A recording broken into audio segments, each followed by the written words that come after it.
Party की जितनी योजनाएं हैं वो सब योजनाएं धरातल पर उतरी हैं, लेकिन जो लाभार्थी हैं उनसे संपर्क करके उनको वोट में कन्वर्ट करना, ये इस प्रचार का माध्यम है। 2024 का विधानसभा चुनाव रेवाड़ी से चुनाव लड़ने का इच्छुक हूँ।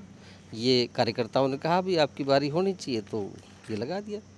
जब देश आज़ाद हुआ तो रेवाड़ी शहर था और गुड़गांवा गांव था, गुरुग्राम। आज वो मेट्रोपॉलिटन सिटी हो गया और रेवाड़ी अभी आगे नहीं पहुंचा है, तो रेवाड़ी को नगर निगम का दर्जा मिले। राव इंद्रजीत सिंह हमारे माननीय सांसद हैं, तीसरी बार के सांसद हैं। जब पार्टी ने उनको टिकट दी, पार्टी ने उनको एमएलए बनाया, एमपी बनाया और पार्टी ने उनको मंत्री बनाया, तो मेरे लिए तो सम्मान की बात है।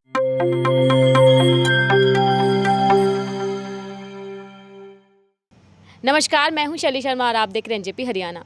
लोकसभा चुनाव संपन्न हो गए हैं। विधानसभा चुनाव के लिए नेताओं ने अपनी तैयारी शुरू कर दी है।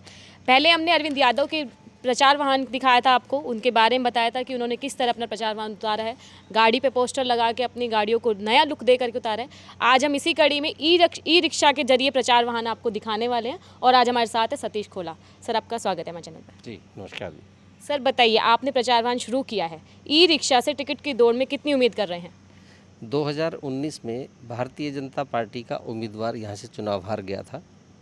उस समय ऐसा लग रहा था कि भारी मतों से जीतेंगे, लेकिन जब उसकी बूथ स्तर पर जब हमने काम करके देखा तो पता लगा कि उसका ठीक से चुनाव प्रचार नहीं हो पाया। वो जो कमियां थी, उन सारी कमियों को ठीक करने के लिए जो चीज़ें निकल करके आई, उसमें ये हुआ कि बूथ स्तर पर और बूथ के कार्यकर्ताओं का सही माध्यम होना। उस कमी को पूरा करने के लिए कि 2024 का विधानसभा चुनाव हमारा उम्मीदवार यहाँ से हारे नहीं, एक अच्छे मार्जिन से जीते। पार्टी की जितनी योजनाएं हैं वो सब योजनाएं धरातल पर उतरी हैं, लेकिन जो लाभार्थी हैं उनसे संपर्क करके उनको वोट में कन्वर्ट करना, ये इस प्रचार का माध्यम है। आज हमने 20-22 ई रिक्शा निकाली हैं जो रेवाड़ी शहर में, बावल धारूहेड़ा शहर में, धारूहेड़ा के ब्लॉक में और रेवाड़ी के ब्लॉक में ये जाएंगी। इस तरह से पंपलेट्स लगाए हैं, कुछ स्टिकर्स भी लगे हैं, इन सब की जिम्मेदारी दी है। इनको एक लिस्ट भी हमने दी है कि जो बूथ वाइज जो लाभार्थी हैं उनसे जाकर के संपर्क करना है कि आपने भारतीय जनता पार्टी की केंद्र और राज्य सरकार की योजनाओं से जो बेनिफिट मिला है। अब आपसे निवेदन है कि 2024 का विधानसभा चुनाव आप भारतीय जनता पार्टी के वोट के पक्ष में वोट करें। ई रिक्शा की माइलेज कम नहीं रह जाएगी? नहीं, रोज़ जितनी इसमें तो रोज़ बैटरी डलती है, रोज़ चार्ज होता है। किसी भी जब हम खाना खाते हैं तो रोज़ खाना पड़ता है, कोई उपवास से काम तो चलता नहीं है। डेली इसको चार्ज करेंगे और कार्यकर्ताओं को डेली चार्ज करेंगे, इसका ये मकसद है। अब की मेरी बारी, क्या भाजपा का ये नया प्रचार का तरीका है? ये कार्यकर्ताओं ने लिख दिया। मैं 15 साल से सक्रिय कार्यकर्ता हूँ, पार्टी का अनेकों पदों पर मेरी जिम्मेदारी भी रही है, आज भी मेरे पास है। 2024 का विधानसभा चुनाव रेवाड़ी से चुनाव लड़ने का इच्छुक हूँ।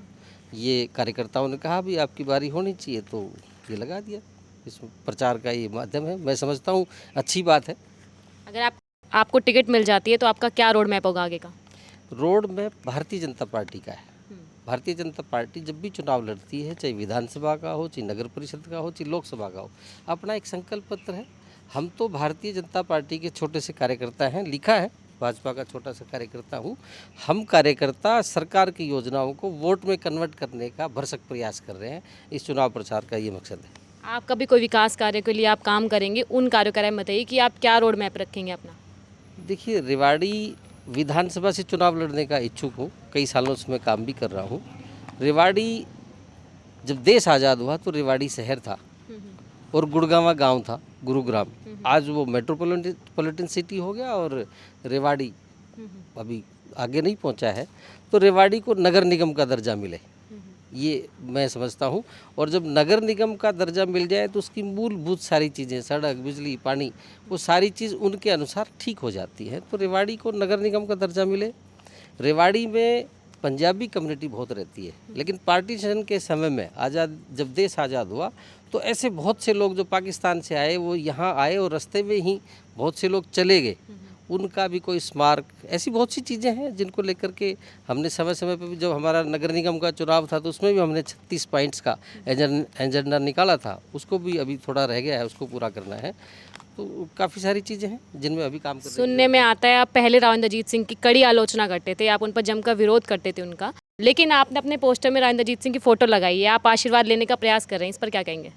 राव इंद्रजीत सिंह हमारे माननीय सांसद हैं, तीसरी बार के सांसद हैं। पार्टी ने उनको ऑन किया हुआ है, पार्टी ने ही उनको टिकट दिया, पार्टी ने ही उनको मंत्री बनाया है और मैं भाजपा का कार्यकर्ता हूँ। जब पार्टी ने उनको टिकट दी, पार्टी ने उनको एमएलए बनाया, एमपी बनाया और पार्टी ने उनको मंत्री बनाया, तो मेरे लिए तो सम्मान की बात है। धन्यवाद।